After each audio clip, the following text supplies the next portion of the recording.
Form and Code session.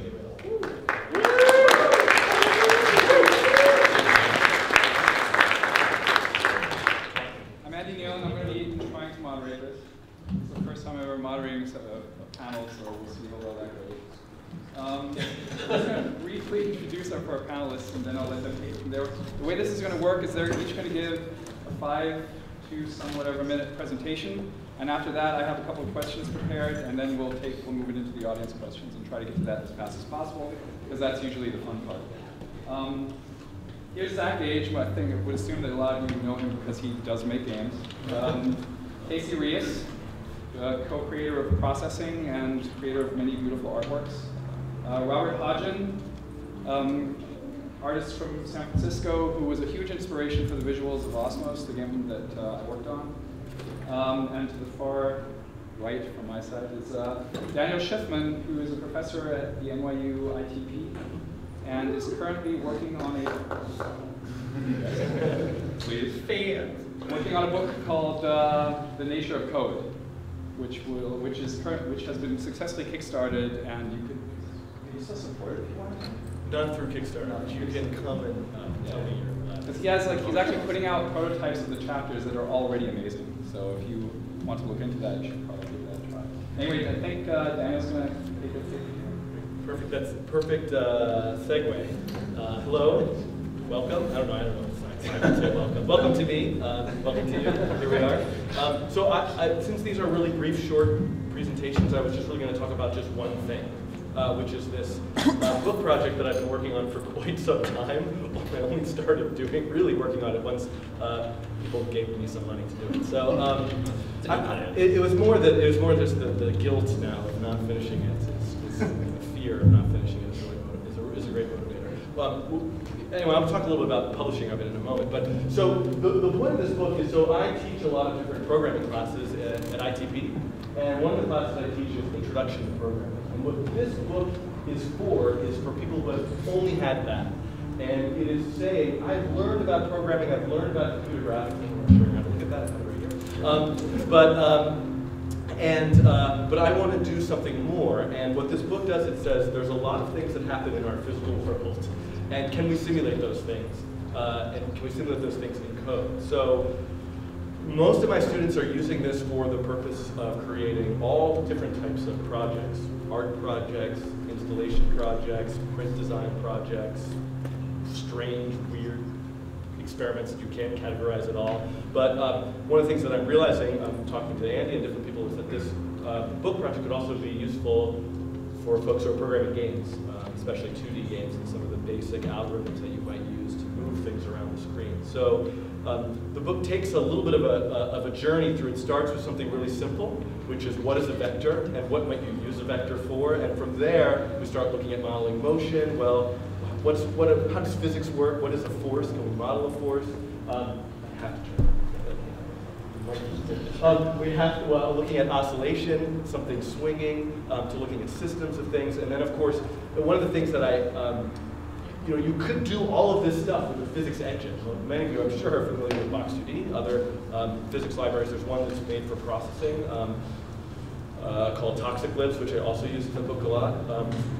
But one of the things that I find really valuable and important is even if you're going to use a physics engine, because what you really want is really elaborate, intricate collision detection, and you're never going to spend your life like creating Box2D from scratch, but it is really useful to walk through the steps of building your own physics engine, even if you only get so far as a basic set of motion and forces. So we start with this basic idea of simulating physics, and from there the book moves on to looking at, okay, well, what if we add rules to the equation? So what if we said, I have these autonomous agents who can make their own decisions about following a path, about being a part of a group crowd, about flocking with flocking elements, and looking at different recursive and cellular automata structures for generating patterns. And from there, the book kind of ends with saying, well, we started with just simple motion, then we sort of breathe life into these creatures by allowing them to make their own decisions through a set of rules, and the end of it finishes off with trying to give these elements a brain. These are really poor demonstration. Like, this is really like a really poor traditional computer science-y genetic algorithm producing string. This is the little neural network deciding which points are on one side of a line or the other. So in the book, hopefully I will have examples that tie more towards these motion-based systems. So I've been working on all of these examples. They're all done with processing. They're all, you can get them all off GitHub now, actually. I have a whole set, many, many more examples than I had a few years ago. There are free online tutorials. So I've been trying to put this stuff together into a book, but writing books is a weird thing. So I wanted to just briefly, I don't know how much time I'm taking. I'm so far. You're good. I'm good. Okay, I'm talking fast. So I have this other book. It sounds like I'm just, I was going to show something else. Before I get to that, I was just going to show one example of what some of the students do with this type of material. This has sound, but it's just music playing. I could just narrate. So this is a project called Scrollables. This video is still playing. Oh, it's really stuttering. That's sad. It's a project by Filippo Manucci. He's a student I had. Let's see if I can pause it. And so one of the things that's exciting for me is when, there you go, and this is an interface that he built, which is just paper, scrolling paper on wood, and he has sensors built in to determine how the paper is scrolling and then change the way an animation plays. So the reason why I show this is it has some game elements to them. So this is playing Pong with the scrolling paper, and he used a lot of the stuff from the course to try to create this kind of feeling of ink. So there's actual ink splots on the paper as the stuff is moving around. So one of the things that's really exciting to me, I have these very basic examples, is to see people take them with really creative uses. So to interface them as physical elements, to build their own structures, to use them to make games. So that's what I'm kind of excited, if I can ever get this thing finished, to put it out there and see what types of projects come out of it. So I just wanted to briefly talk about how I'm publishing it, because I have this other book called Learning Processing, which was I was going to say fun to write, but nothing's ever fun to write. But it was an experience that I was pleased with when it was finished. But the book costs $50. It's like you can't get it anywhere but this big papery thing. And so, and also the publisher, they're wonderful people who really meant to work with me and try to create the best book possible, but really honestly, people are finding this book through processing.org or through community word of mouth. So I really was thinking that I don't need a publisher, and it would be more exciting to try to produce a book that I could do whatever I want with. I could just be here and be like, hey, I printed out some Xeroxes over there, I'm going to hand them out. Or, I don't know, I made a sculpture version of it, and it's over there in the corner. So I decided to try to do the project for Kickstarter, which I'm sure many of you are familiar with. And so now what I'm excited about is once I get the book finished, I'm looking to try to release it in all formats. A lot of the content for free online. I would like to make an iPad version. I would like to make a PDF version. I would like to make a version that works on Kindle, a print version. And so tangentially to this, I just wanted to briefly mention, I'm working on this very top secret project called the Magic Book Project. So if people are interested in this, stay tuned. There's no information about this online, but I'm working with it with some other students and researchers at ITP. And what we're trying to do is create an open source platform for book publishing. So in other words, you don't need to write your book in Microsoft Word, design it in InDesign. You can essentially write your book into a database, and then we will build this giant magic button. And when you press the magic button, boom, through software, the book will be auto-generated in all different formats. So it will know if it's making a version for an iPad, it's going to render the book with HTML5, it's going to use the JavaScript canvas to show the animations. If it's rendering it for print, it will go to this other directory that has static screenshots in it. So we're trying to create a highly automated system that you don't have to, I find a lot of what I'm doing is copy-pasting back and forth between different formats. So the idea is to try to build something, and this will be open source and free for anybody who wants to publish their own book across many different formats. So this is something that I hope will be released along with the book at the same time, somewhere in the beginning of January 2005. Nice. Great, so that's kind of all I have to say for myself.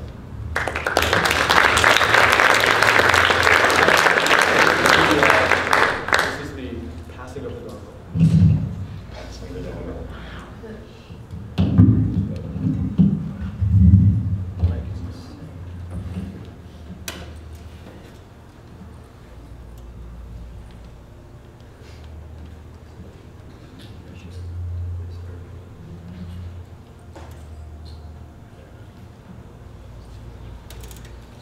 Hello, my name is Robert Hodgin. I'm not a teacher anywhere. I'm an independent artist living in San Francisco. And a lot of my inspiration does come from the world of video games, but I'm much more interested in the simulation aspect that you find in video games. So I'm the guy in, playing Uncharted 2, pissed that people are shooting at me because I want to look at the water effects on the swamp level because they're fantastic. So my appreciation of video games tends to be more geared towards figuring out how the environments were rendered or how specific effects were pulled off. So a couple years ago, I did a collaborative piece with this cellist named Cade, and she wanted to do a live 14-minute musical performance, and I would provide the visuals for it in real time. Prior to working with her, I did a series of renders based on false memories of Mount Fuji. And I wanted to create a reasonable terrain engine that I could populate with plants and water and flocking animals, and it had to all run in real time. So it ended up being a very difficult experience for me because I didn't have much of a background doing these things. So it was a lot of trial and error. And this original version was done in processing.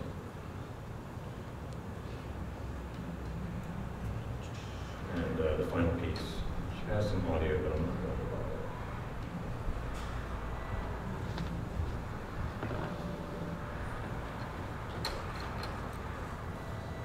So the challenge for me when working on this was trying to figure out things like, is it hard to see that one?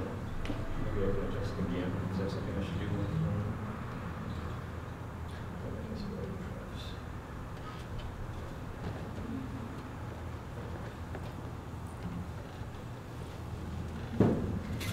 So a good one to try. Any suggestions? Yep. Thank you.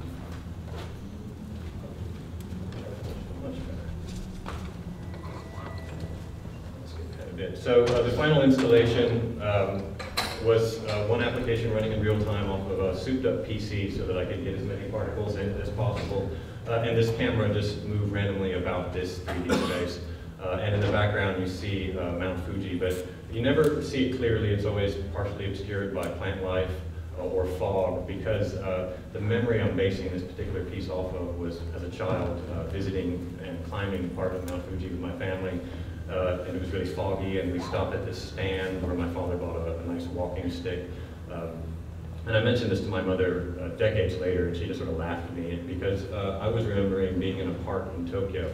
We hadn't actually ever gone to visit Mount Fuji, but somehow that memory morphed into something really awesome. So I decided to make this piece based on that completely fabricated experience.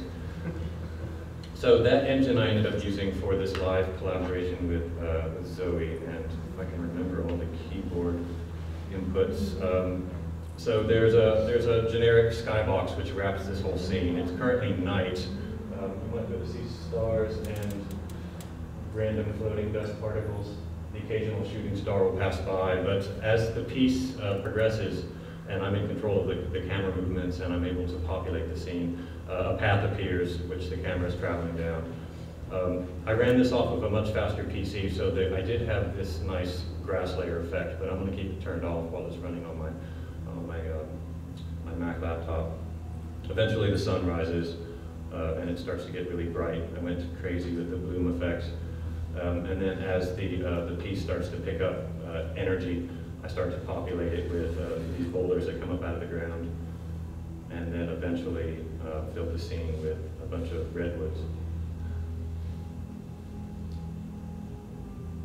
The music works really well with this. So for about 14 minutes, I'm sitting there at a keyboard, controlling the camera and trying to sync this generative growth with the audio that Zoe's playing. And we performed it at the San Jose Biennial earlier this year. Maybe it was last year. It's been a while.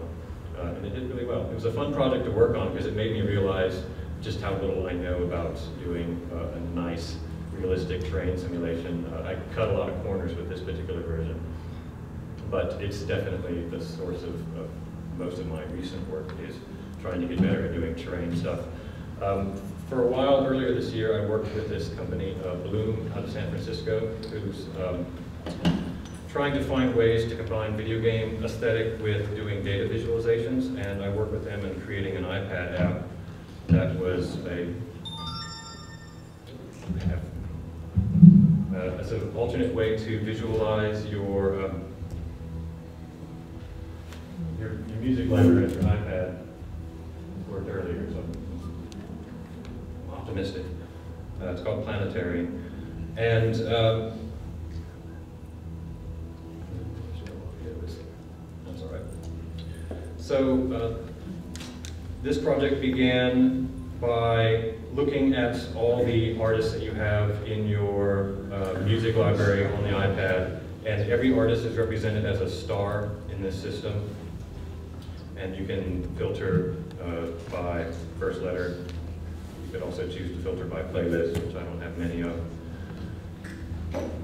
And then once you select an artist, or once you filter it down, you select which artist you want. And you zoom in to see that artist's star, and the star will have planets orbiting, and each planet represents an album by that artist. So we choose the Peel Sessions. Zoom in to planet level, and you see that it has a bunch of moons. Each moon represents a song that's on that album. The speed at which the moon orbits is related to how long the track is. So you have some of these sort of audience reaction, which is only about 10 seconds, so that particular moon's orbiting really, really quickly.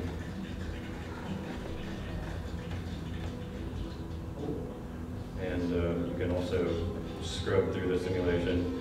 But the parts that I sort of got really lost in while making this was I wanted to do realistic simulation effects, like if you pass the planet in front of the sun, you get a nice eclipse effect, which then showcases the sort of Milky Way haze in the background.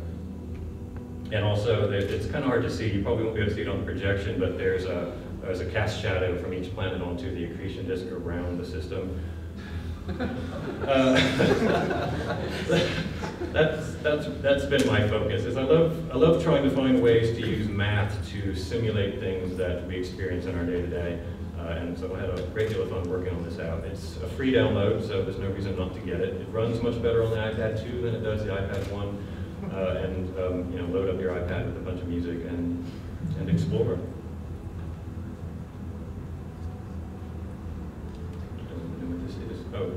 You can also adjust the scale and speed of the simulation if you choose to.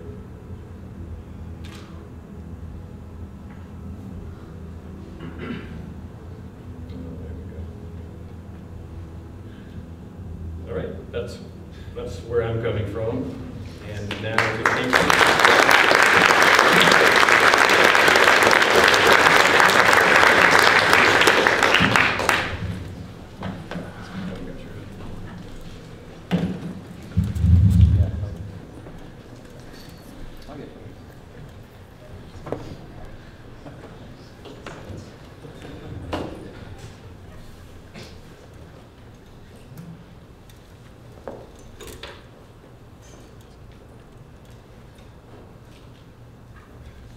Good. So hello. I've tried to cram a lot of ideas into about 5 minutes. So it's more just touching on different things that maybe we'll come back around to while we're talking a little bit later in the panel. First this is a sort of a text that was published last year called Form and Code in Design, Art, and Architecture. And the basic idea, this book was written for undergraduates, was to talk about so why is programming an interesting thing to do if you're a visual artist? And to show a lot of projects and to break things down in a way to sort of, in a way, highlight what are the benefits of programming, what does it allow you to do. And so you can see how the book is broken up into sort of what is code, forming computers, and then we have these 5 different categories that in our opinion is sort of what programming enables. So repeat, transform, parameterize, visualize, and simulate. And so we go through and we define what an algorithm is in sort of plain, simple language, and give examples, talk about what code is in general, talk a lot about some of the first examples of program graphics. Here you see Space War from 1962 running on a PDP-1. And then go into the history of forming computers, in a very brief way. Here's Sketchpad, again from the early 1960s, one of the first CAD systems. Talk about how different technologies affect the graphics in an interesting way. So here you can see the top, the simulation of running on an oscilloscope versus the bottom, early Atari, and sort of how the platform affects the graphics of playing. And then talking about repetition. Here's another early one, 1963, from Frieder Nake, showing a use of repetition and random values to produce a composition. Transformation as a strategy. We go through different techniques like slit scanning, for example, talk about the potential of those. We also have examples at the end of each chapter. So here you can see an example of slit scanning, an example of taking an image and then taking the gray values of each pixel and then using that to extrude out into 3 dimensions. So the book really covers the basic techniques, and then has examples to support them. Parameterization. The other thing it does is it really tries to take these themes and show how they apply across a range of different fields. So here's the Fair Tower, which is a building designed for Paris by Morphosis, local Los Angeles-based architects. And it shows how code was used for optimizing the sort of different forms in the building, and also optimizing it for sort of the heating and cooling of the building. So code and parameterization is used for functional reasons as well. We also try and make links to the history of art. So for example, this Alexander Calder sculpture is an amazing example of a composition system where you have different parameters that affect how it moves and changes in time, and trying to make those links back and forth. One other example is parameterization. Here, people are building custom 3D engines and custom simulation engines for modeling in a really specific and precise way. So the book then goes on to talk about simulation visualization. I want to briefly talk about processing, which is a programming language that I co-founded with Ben Fry 1 decade ago. This map shows where it fits in, to the family of languages. Some exciting things coming out of it now are processing.js, which is a way of exporting from this application to things that will run online in HTML5 and with WebGL, and also Android processing for running on tablets and mobile applications. But you can see it comes from C++ and Java, influenced by these early graphical languages. And really the point of processing is this idea that we believe that all designers, all visual artists should have a basic experience with learning how to program. Should get that direct first-hand experience as a way of understanding software as a medium deeper than when you're just working with tools. So I want to show 2 code examples here. This is what processing looks like. It's a really simple, sort of reduced, minimal IDE. And I want to show this example from Golan 11 called Yellowtail. Is an example of a performance system that's all generated entirely with code. So I generate a gesture, then that gesture repeats. So if I move really fast, that repeats. If I make a slow piece like that, it moves slowly. So using code as a way of generating performance in kinetic and animated graphics. The other example I want to show is by Jared Tarbell. This one's called Substrate. And this one is purely generative. So we have a really simple rule. And when that rule is then applied and runs in time, you see sort of how it manifests itself in a way that is sort of unexpected when you know how simple the rule is. So as this one runs, I think you can get a sense of what the rule is. You're a line and you're moving straight. When you hit a wall or hit another line, you then branch off to create 2 other lines perpendicular on either side of yourself. And over time, that one really basic property begins to develop this larger, more complicated texture landscape. So processing, I think the reason it's interesting is because it allows you to work with many different elements and also hook into a lot of different existing systems. So here you can see a few examples. This is just a diagram showing the use of processing on a weekly basis. You can see this is how it's tied into education. So here we have the summers, and then here we have holiday, like winter holiday. One thing about processing relating to education is we have been working on a lot of different ways of teaching. So there's online tutorials, which is something that Dan puts a lot of energy into. And then I kind of live a parallel life to Dan on different coasts. So he's in New York teaching all the time, working, developing, processing. I'm in Los Angeles doing a similar thing. But I wanted to talk a little bit about the approach to teaching programming, which is radically different to how programming is taught in computer science programs. So you can see this spread from the book. It shows that the book's about 1/3 code, 1/3 images, and 1/3 prose.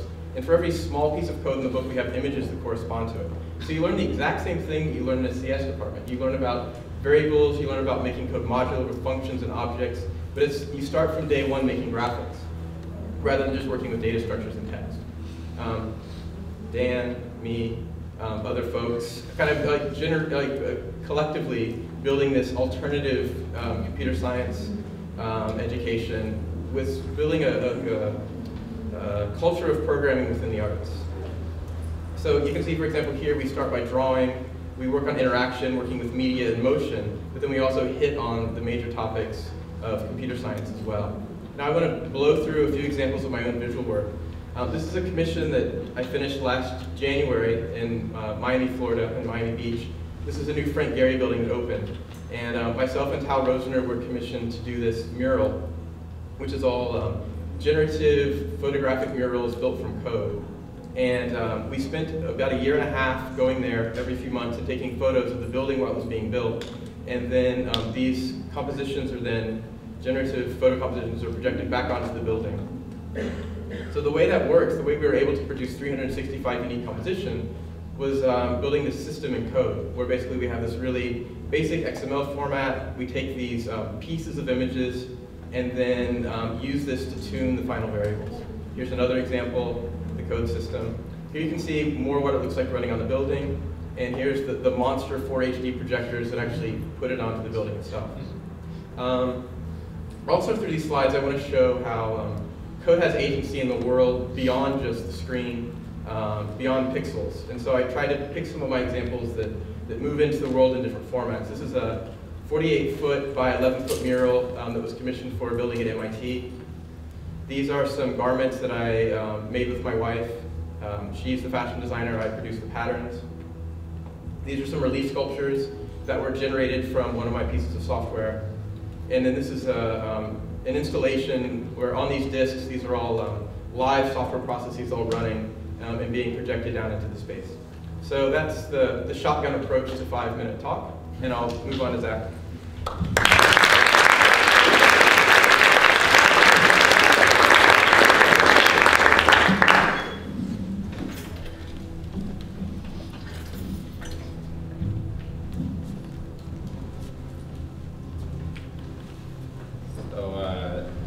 I feel silly having my name and my website in front of this thing.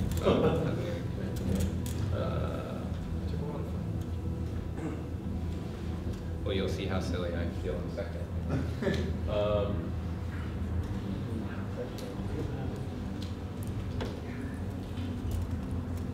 There we go. Sorry, just for some reason something that I had to do in grad school over and over again. I do it every time. All right, so I'm Zach Cade. I'm kind of a bit of a weirdo on this panel because these guys are like stellar visual code artists, and I make games and shit. It's a games conference after all. It is, yeah, so maybe you guys are the weirdos. This is like, this is like the only place where people might show up and like know who I am and not know who you guys are. So I'm gonna limit up. And yet you put your name. But yeah, except now, well now I'm sure they will, because you guys didn't. They probably still don't know who you are. But I guess where I fit in here, and this is going to be a bit of a different talk than what these other guys have done, because I kind of felt like I had to sort of bridge this like visual code aesthetic thing and this games thing. And the only way that I could really think to do that is to just describe where I came from and how I kind of have made this journey. And when I started out, I actually did stuff that was kind of similar to what these guys are doing, although a lot less expertly. So like doing these generative code structures. This was something that like when I was in college, I was an art major, and then kind of at the end of my college career, I sort of rediscovered code kind of through some of these guys' work and through some other kind of seminal code artists, and started to realize that like I could take programming and I could start to integrate it into the kind of work that I was doing, and I could basically start to do generative works with code. And I didn't really even know that that field existed until like right at the end of my college career. And I started trying to make these kind of generative systems in all sorts of different languages. So like Scriptographer and Flash and processing and NodeBox and basically everything, and just trying to experiment and make these generative images, and like Substrate was one of the things that like was just so inspiring when I was first getting into that.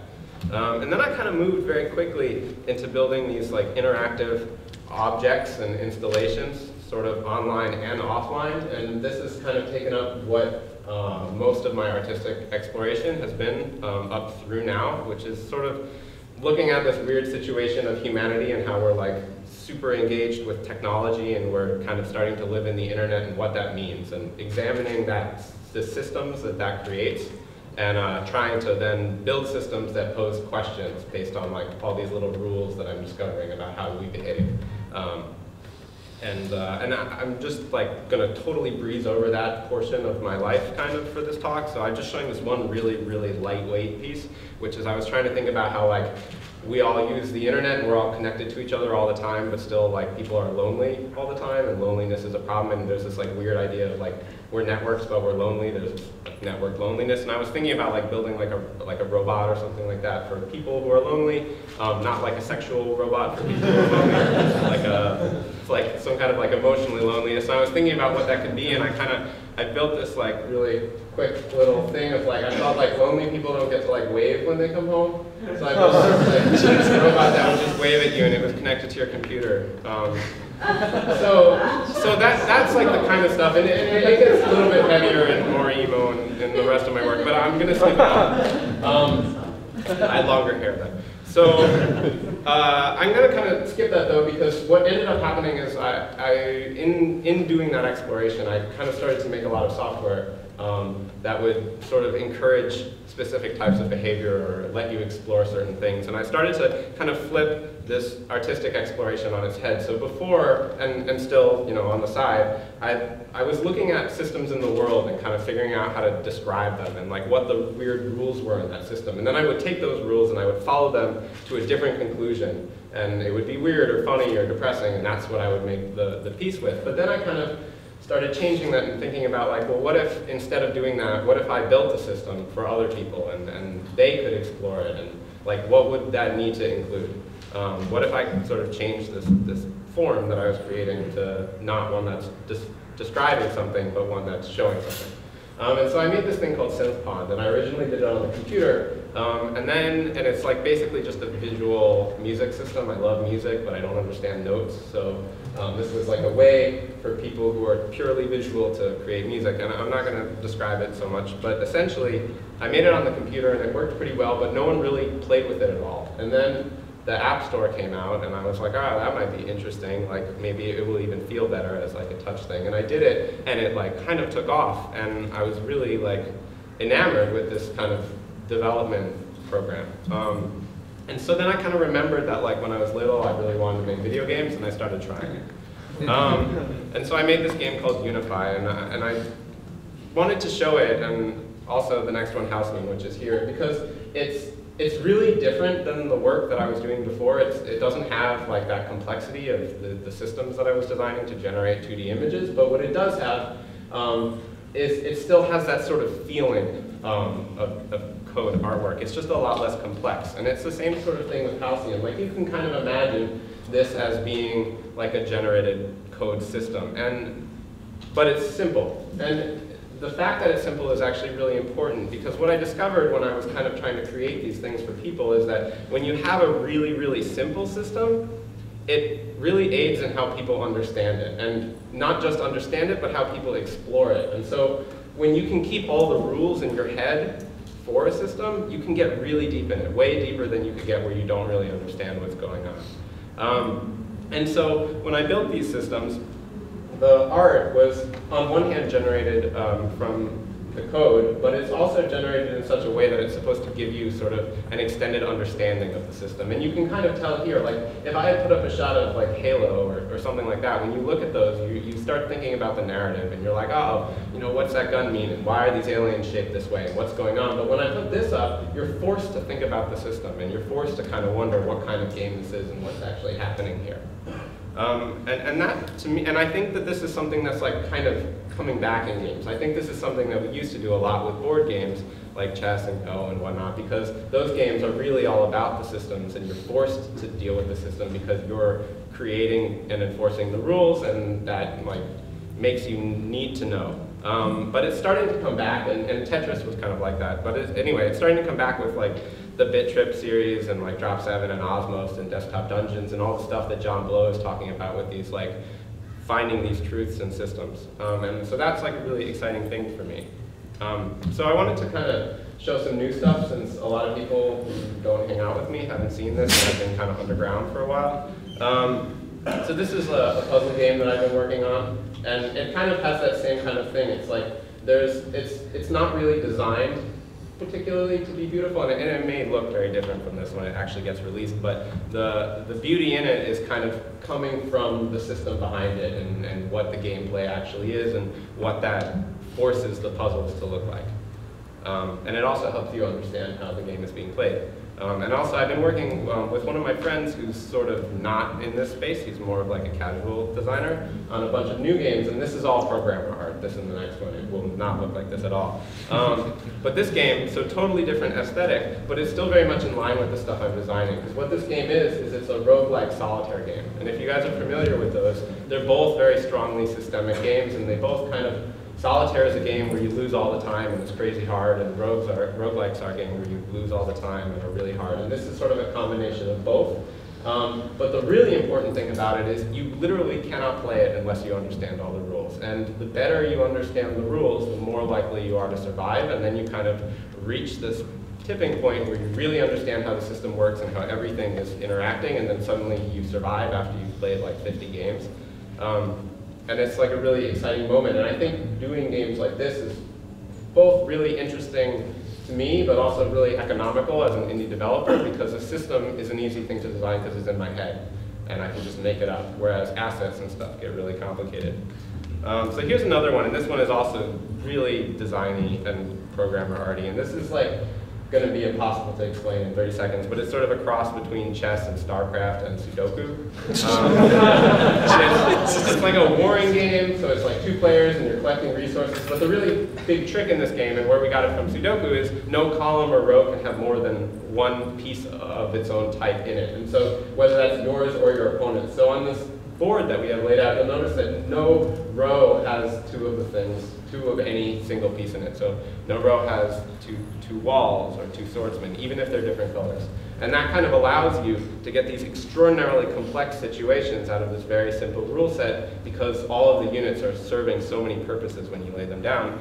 And so even though it doesn't really look anything like the other stuff, if I go back and look at this kind of mock-up of when we were designing it and when we have numbers in it, suddenly it seems like this system again. It's all mathy, and it has this like very code-informed thing, even though we did it on paper. And so I guess I just wanted to say that, like, for me, like where I feel like the meaning in this panel topic, and what's going to be awesome when these guys talk and we kind of have a conversation, is that for me, like, code is sort of more than our tool. It happens to be our tool because we're programmers and we're making digital things.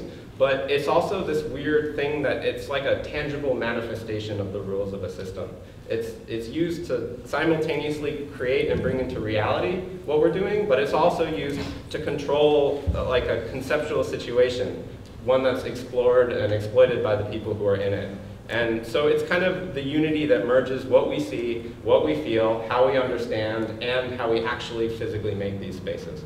And to me, that like union of everything, when all that stuff fits together, that's sort of like the most beautiful thing about designing systems and merging this form and code thing. So thanks.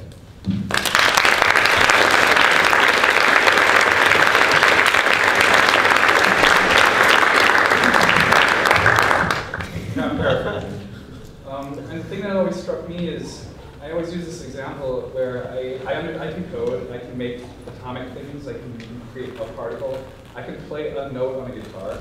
And I always felt that the more interesting aspect, obviously, is the composition. And it seems to me that those are the things that you guys are just so very good at. My go-to example is always, when Eddie and I were working on the visuals for Osmos, he showed me, that's how I got introduced to Robert's work. He showed me Robert's work. I was like, wow, this is amazing. This is how we should make the visuals. And then he said, well, I'm going to try this now. I was like, well, you know, it's kind of dangerous what you're doing. It might be really hard, because that's what he's good at, the composition. So what I'm interested in is, if you could, like, I know this is a really late question, but maybe you could talk a little bit about how you find this, like how you came to to your style, to your voice, and how your composition process works?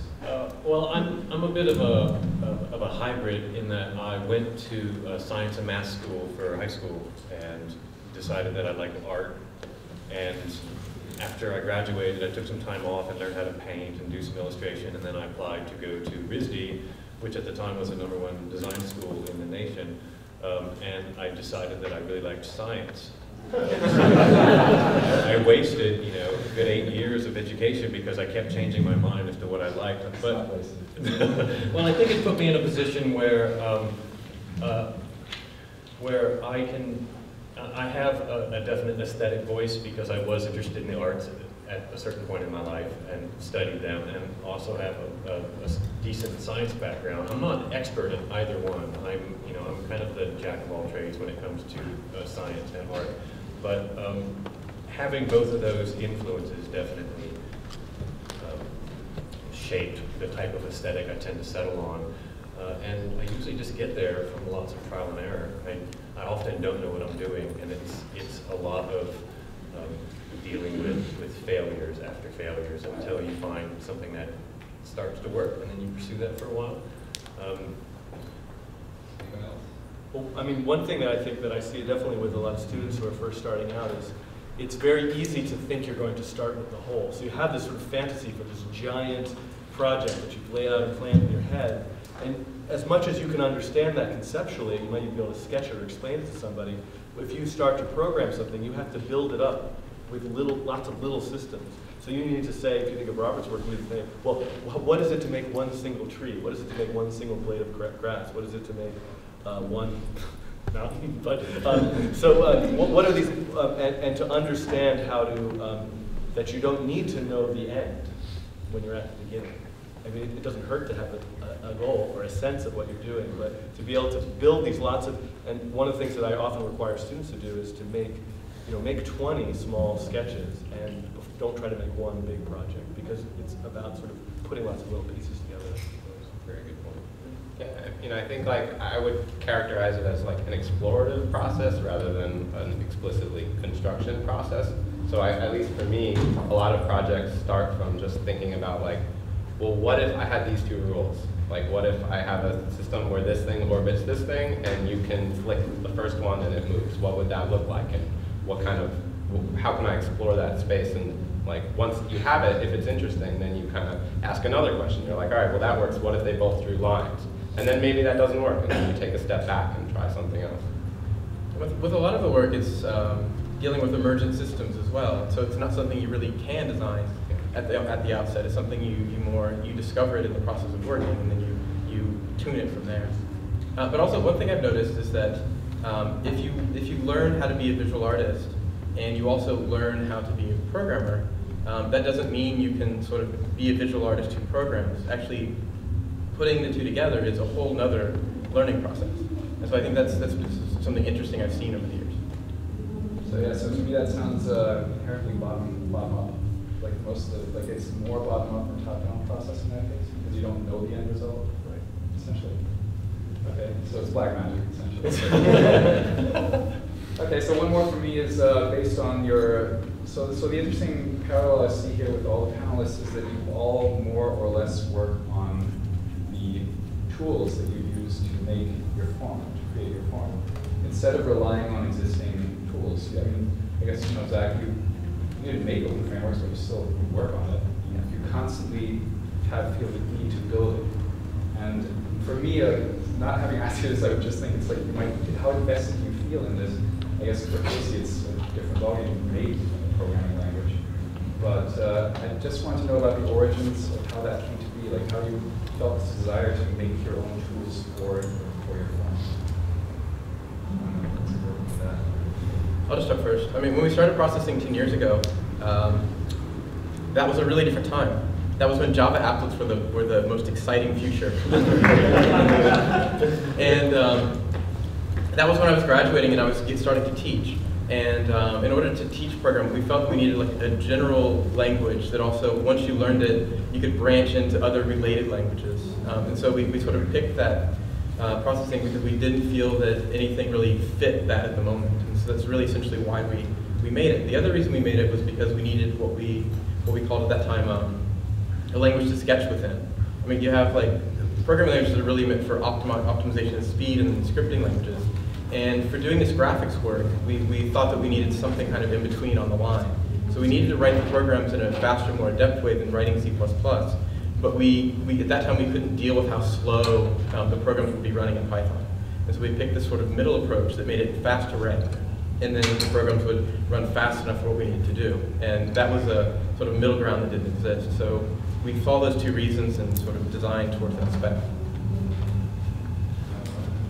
I used processing for maybe about 5 years, and I'd probably still be using processing today if I hadn't met Andrew Bell, who is the person behind the Cinder C++ framework, which is what I've been using lately. He and I both worked at Barbarian Group at the same time, and I kept going. I knew he was a computer science nerd with computer camp and did all that, and he understood coding from a point of view that I couldn't even come close to approaching. And I would ask him all these Java-related processing questions. How would you do this? And he would say, well, I kind of have an idea, but if you switch to Cinder and learn C++, then I could definitely help you. And he's the reason I'm not even using processing anymore, is because I knew I could get better instruction from someone who was sitting, right there in the same room with me. And since then, I'm starting to help contribute back to the Cinder code base and helping to promote it. Without processing, I'd probably still be in the world of making Flash websites, and I'm thankful to have an opportunity to work on a framework to see how it all comes together. It's been very good. So it's the science side again. Yes. It's coming back around. Yeah, and I guess with open frameworks, it's sort of a similar kind of thing. Like I guess I sort of came to it and helped work on it out of necessity for wanting to work on the iPhone. And Open Frameworks was this program this language framework that in C++ that's kind of been in development for a while, and I wanted to see it on the iPhone, and so I met with a couple people and we worked on that, and it was just, I think it kind of comes down to like when you're making work in this bottom-up way, you just cannot plan out everything you're going to do, and so being able to make a change, hit compile, and see what happens is really important, and that's not generally what programming languages are designed to do. And I guess probably a lot of people in here use game frameworks like GameMaker and Unity and stuff like that, and those are also really good, but when you're, I don't know, for me coming from like a creative coding background, those things always felt really restrictive, and it's just nice to have like a really flat playing field where I can just do what I want, and I have a lot of help to do it, and it's fast. Okay, so we have another. I don't know. Sure. I mean, these guys have really, in a lot of ways, have said it all. I mean, one thing that I would add to that maybe is, I find teaching, one of the reasons to teach is because it's really the only time that I feel like I really learn. That's how I learn stuff. So you sort of sign up like, I don't know if I know that, but just put me down for that class, and then it really forces you. It's a lot different to, there's a different sort of threshold of what you need to understand and prepare for if you're going to teach something versus I just kind of like got it working and it's there and I can turn this project in. And I really don't touch it because I don't know what's going on underneath. So I think for me, working on tools has a lot of the same reward there. So to really kind of get into it, I used to say that I learned, basically all I know about programming from just like looking through the processing source code. It's like, how does that work in computer graphics? I'll just go look it up in the processing source code. So being able to contribute to that, be a part of that, I think really is exciting and great. Can I say one more thing? I think one thing about that all these tools share in common, as far as I know, we're all really friendly with each other, is that they're all open source tools made by artists for making their own work. And it's a really different approach than like picking up a framework that was written for computer science or for writing applications in C++, and sort of using it for making visual work. And it's also because they're being tailored and sort of customly built by people who are actively working on pieces. And also through the open source component, we're actually, I know for a fact, we're sharing source code and algorithms between all the projects as well. So those are exciting differences. Rather than using a piece of software that was made by sort of a team of engineering and marketers because they think that's what we want to do. Well, there's actually an interesting parallel with our next speaker, Adam Saltzman, who had a similar process working on Flexel, which is his, essentially, I guess, I'm going to probably get this all wrong, you can correct me in a moment, but he made a bunch of games and he saw like some overarching structure in his code, and he realized that he could extract that and give it back to the community. And And since that was out and it's open source, many people use it to make games. So, okay, so we have another 15 minutes-ish. I am going to hand it off to the audience, and please ask away. Somebody's hand's way in the back. How does the structure of the language you use affect your art? So instead of being like, I have this art idea, I want to build it in my framework, it's more like the art evolves because of the framework you're using. Sorry, too late. I can repeat it. In our case, the framework evolves because we want to do something the framework doesn't do at the moment. So meaning the processing always kind of grows in fits and spurts because we have an idea for a project it doesn't really support, and so that's kind of, we extend the framework to do that. And the other is that I think the most interesting thing about processing is that it has hundreds of libraries that extend it, that have been written by the community and contributed back. And that allows the project to grow based on need and independence from the core development. But then once that happens, then it sort of snowballs and other people are able to utilize and do things that it couldn't happen before. So it really grows by need rather than vice versa.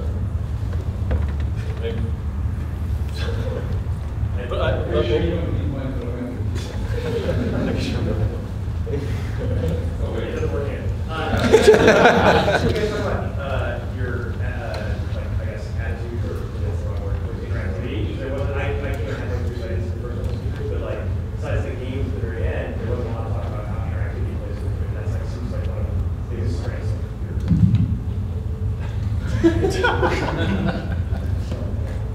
It does work. It's that thing that's super sensitive. Did you want it?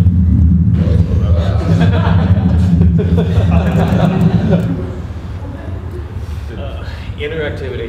For me, it's always been the most challenging part. Like with the app, which you probably didn't see if you got in late. I was working on an iPad app, and by far the hardest part was figuring out how other people could interact with it in a way that that was intuitive and didn't require a lot of tutorial screens. Because the last thing you want to make when you're working on something that large is, you know, a bunch of how-tos for people who maybe aren't close to it to figure out how to interact with it. And I could definitely stand to take a class on interactivity or UI design because it was easily the most frustrating part of that experience. But there's definitely an art form involved because the really fun to interact with things are generally ones that don't need to tell you how to do anything. You just sort of intuitively figure it out, and it feels right. But getting there is not something that I feel like I can speak to at all.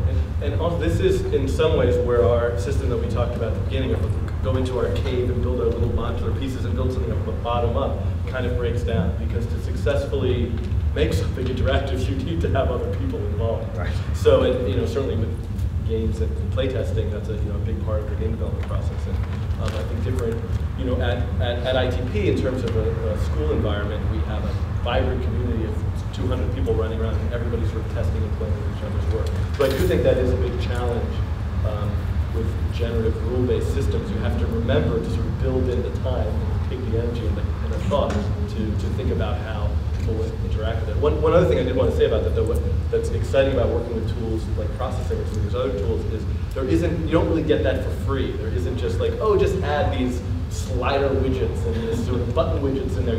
It is an opportunity to really be creative and invent new forms of interactivity because you're forced to sort of start from an empty canvas, which I think is exciting. I mean, I think for me, sometimes the way that I guess I approach that is that not always are the questions that you start with graphical. You know, you don't always have to say like, well, what if this rotated this and it drew this thing, or like, sometimes you can actually start with interactivity questions. You can say like, well, what happens if I push my finger down here and I move it up? What does that feel like it would do? Is this something that feels good or bad, or what would I expect this to do? And then you start to build little rules around that. I know that like Halcyon specifically came out of just thinking about the iPad and wondering what it is like to interact with this device that I had never seen or used before, and like what you can do in a big space. And so I think that you can take this sort of same structure that we're all kind of using and you can use it to kind of explore whatever you want. And if you mix those questions up, like sometimes you ask questions about sound, and sometimes you ask questions about visuals, and sometimes you ask questions about interactivity, and you just blend them all together and slowly figure it out, then you can kind of approach that stuff in a bottom-up way. I know that sort of sounds like black magic. Okay, another question over here. Yeah, so as you talk about asking small questions and trying this and trying that, obviously some things don't work. So how much, and was it a huge reality check to find out that you had to quote unquote throw away a lot of stuff, and how much do you find yourself trying and having to just, oh well, I just spent a bunch of time and it's not a good idea. And do you find that time decreasing with experience? Anyone? Or is that too big? Should I narrow it down? No, I think that's a really good question. Yeah, for me, that process of doing that sort of unknown search is, I enjoy just as much as doing the final tuning and polishing. So I write a lot of code that no one ever sees other than myself, but I see that as being a great pleasure rather than a waste of time. Yeah, absolutely. No, I would not characterize it as a waste of time. More of a question on quantity. Yeah, well, I mean, I would say that like I still end up throwing as much stuff away. The change is how fast I am at generating stuff that I'm going to throw away. So like now that those are kind of weird. That may also be part of the reason why a lot of us we're all using open source languages that we're building, because your brain gets on a certain path and you're asking a bunch of questions in one area, and you build the tools to make that easier, and then you can sort of play that out. And then it's not so bad to make stuff and throw it out. But I actually think that's the most interesting part. I hate polishing and putting games out. I like putting them out. I guess not. Okay, I think we have time for, we can take two more. Matt? So, as someone who is a big fan of all these frameworks and have worked with all of them, if there's a particular project which one I'm using, so if I want something that runs on the web or something that is easily cross-platform, I'll use processing. If it's something that I'm doing a lot of image processing, like we use speed bump of C++, I'll look up the frameworks or sit there. Do you guys find that you use, you're all contributors to one specific framework, but do you use other frameworks for different projects where that tool seems to make more sense than the one that you are specifically dedicated to? I used to split my time between processing and Cinder because all my work was in processing, and so I was slowly porting over the bits that I knew that I needed to be used. But I'm pretty much exclusive to Cinder now, simply because it's become the thing that I'm more comfortable with. I miss the glory days of really quick sketch making and processing, and it's something I'm coming to terms with. Trying to make more template programs that I can just duplicate and start a new sketch, but processing it was a lot easier, and I do miss some of that. But I'm pretty exclusive now, anonymous.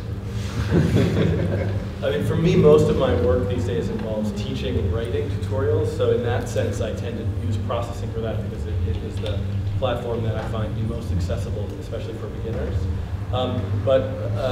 It really depends. There's a course that that you're familiar with, Matt, that I teach, where the students create these projects for a very large video wall in New York City. And in that sense, in that course, we pick and choose from what makes sense. I always say that somebody should feel free to use PowerPoint if they want to make their project, but nobody has yet.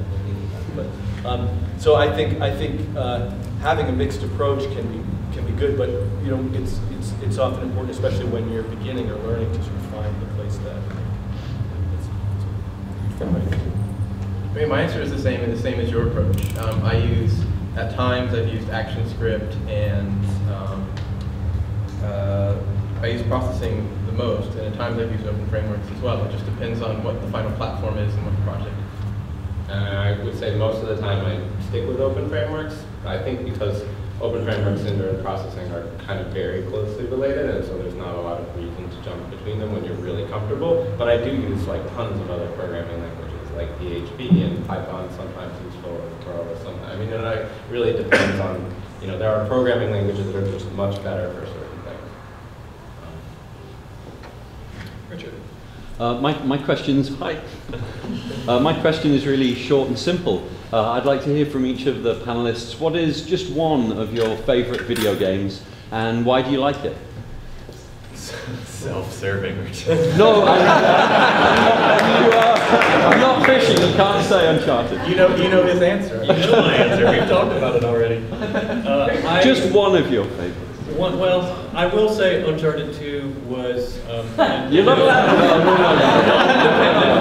to. But for something I talked about earlier, the environments are really lushly rendered. Screw all the gameplay elements, and it's a really beautiful thing to walk around in. But more on the indie side, I think Flow and Flower had a strong impact on me because it was nice to see games that were engaging and immersive, that didn't rely on violence being the core structure. Very fond of both of those. I'm going to pick Myth the Fallen Lords. Just because it harkens back to a time in my life where I would stay up all night with roommates playing this game. So I like a lot of the early Bungie games. I've played a lot of those, and since then I haven't had as much time. That's what I'm going to pick. I'll pick Space Eggs, which is an Apple II game, and it was kind of a Space Invaders ripoff, but it had great kind of generative graphics effects with the aliens. And it's one of the few that I haven't been able to find emulated, and so I don't have a new memory of playing it. I only have the 10-year-old memory of playing it. There are so many, but I would have to probably pick Ellis by Steph Kurian. That game is just so astonishingly beautiful and systemic, and everything just works, and it's intuitive and weird and open. So, yeah. I was going to pick that one too. It's a good one to pick. It's kind of, I think if I made a game, that would be what I was aspiring to make. What would be your answer? Oh, I've got too many. Maybe Alice. I mean, I love join the Alice fan club. I'm glad I said it first.